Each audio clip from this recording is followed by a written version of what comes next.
Yes, football fans, and welcome back to another video on the channel today where we do discuss a controversial subject, and that one is, who do England take to the World Cup in Qatar 2022?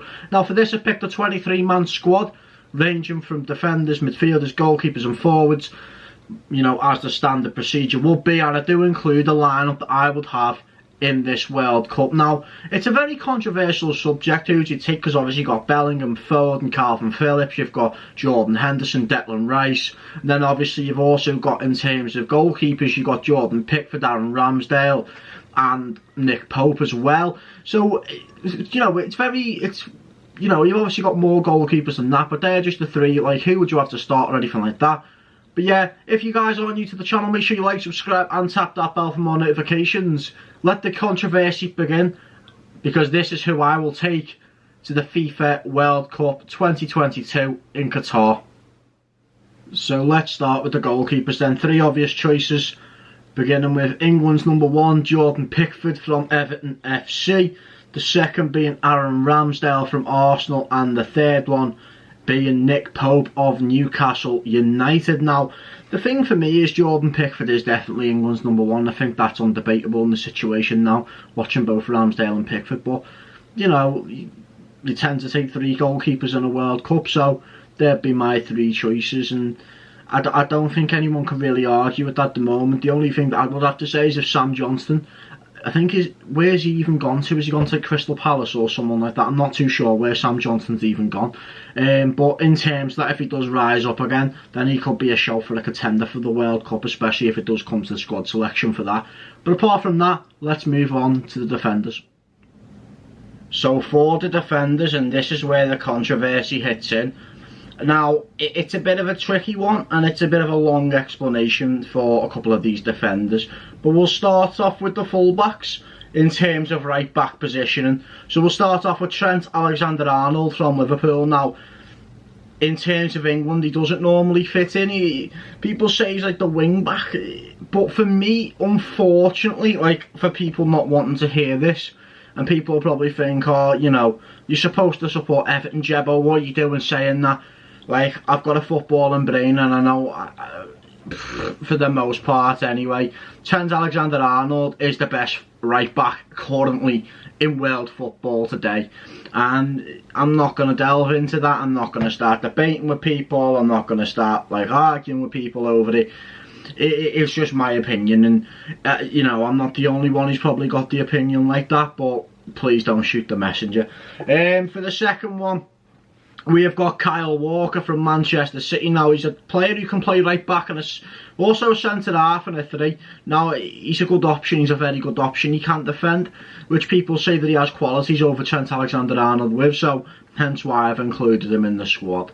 Moving on to player number three, well, defender number three, we've got Kieran Trippier from Newcastle United. Can play wing back, can play right back, can play left back.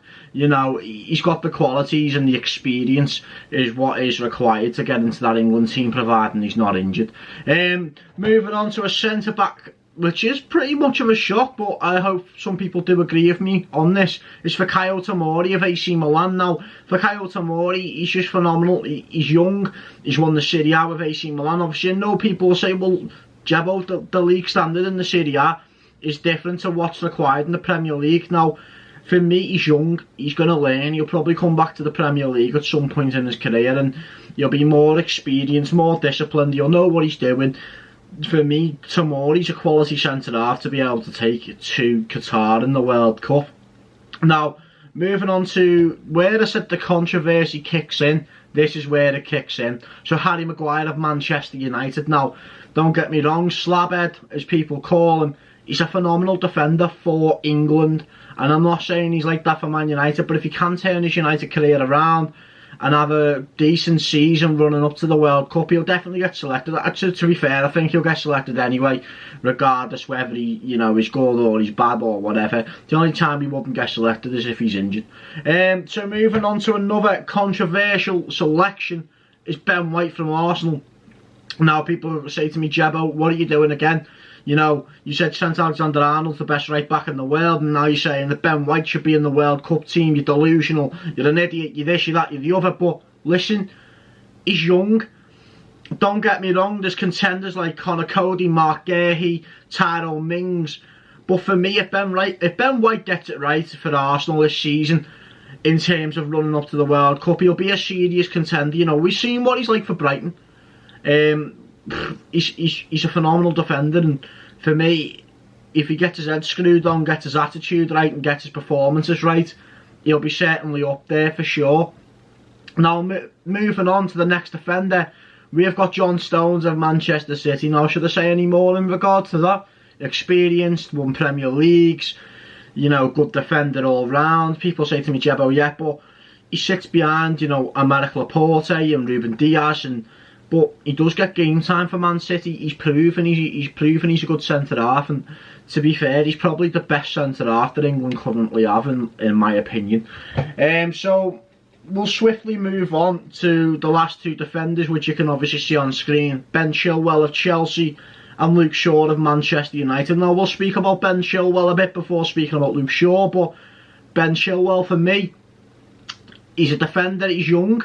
You know, I understand heavily. Now, people will say, what about Mitchell from Palace? But for me, if Ben Chilwell gets his head together, and obviously I know he missed a good portion of last season throughout injury, but this is a new season, he can definitely prove himself for sure. For me, he's probably got the qualities and what's required to make the England team. And you know, do you know what? There's probably players that I have missed out, like Kyle Walker-Peters, that could probably fit the piece as well. But for me, Ben Chilwell is the option going forward. Now, going on to Luke Shaw as well, you know, his experience, you know, he can do the job, and I think, was it the Euros, he was exceptional for England, so I don't know, maybe give him the shot. Let's see how he does for United within the new season, and he'll probably get called up anyway unless he's injured. But yeah, what do you guys think about them selections so far? Let me know down in the comments down below, and we'll swiftly move on to the midfielders on my selections for the Qatar World Cup. So for the midfielders, again, probably a couple of controversial decisions made by myself in terms of these selections, but we'll start off with Declan Rice from West Ham. I don't think people will argue with me on that, so I'm not going to really speak much about Declan Rice, but we'll move on to Jude Bellingham, Borussia Dortmund, currently midfielder, can play in a holding, can play central midfield, he's probably there as well, works in the formation that I've got planned, and you'll see that at the end. You'll see where people fit in, what the lineup I reckon will be, and things like that. Jordan Henderson of Liverpool. Now, people will probably say to me, Jebbo, what are you doing?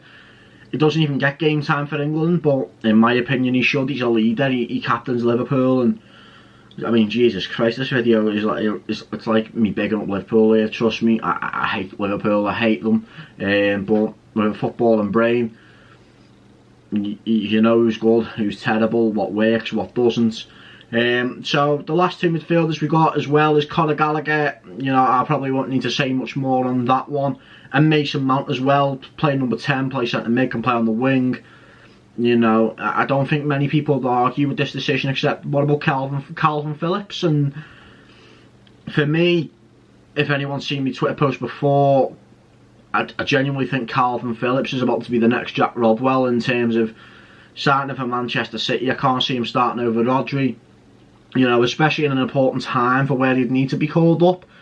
I just don't think he'll have the qualities and the attributes in terms of getting called up to the England team. And to be honest, I don't rate him as it is anyway, so it puts even more of a minus in terms of what they're selecting for the England team, and for the answer for that it'd be no.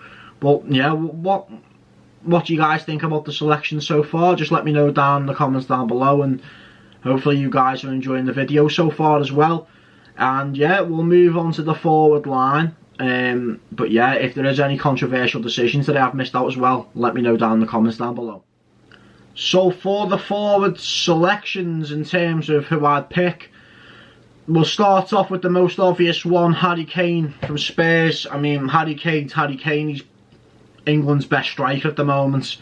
There's no denying that. He deserves his selection, probably deserves the call up, and there's nothing really much else to say about that one. Phil Foden next from Manchester City. You know, Phil Foden being Phil Foden, again, can play as a number 10, can play on the wings. Exceptional talent. He's only got to grow more as well, and he does start for Manchester City too, so I say he's only going to grow the more he plays around good players. You know, he's going to become more exceptional talent, and got to realise how young Phil Foden is. He'll be around for years to come as well, and he's only going to improve from here, as long as his attitude is right, of course. The next selection is Jack Grealish. Didn't get much time at City last season to prove himself for that £100 million price tag, but hoping for a better season this season. I genuinely do believe that Jack Grealish, you know, if he does get the time, will probably prove himself to be what he deserves to be. And to be honest, for England in the Euros, he was phenomenal. I understand, I completely understand. Before people go, Jebbo, this isn't the Euros, I do understand that.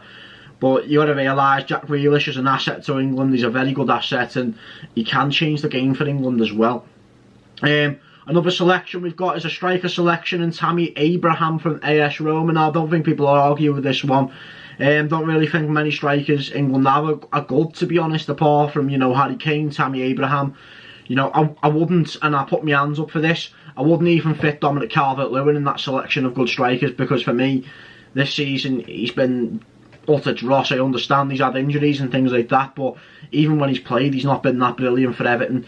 And I understand Everton have a lot of work to do as well.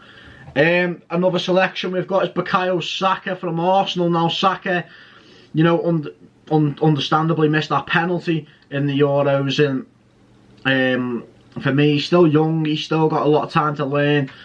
You know, one setback's not going to drive him away, and he deserves it, to be honest. He's a quality midfielder, Bukayo Saka, and he would deserve the selection.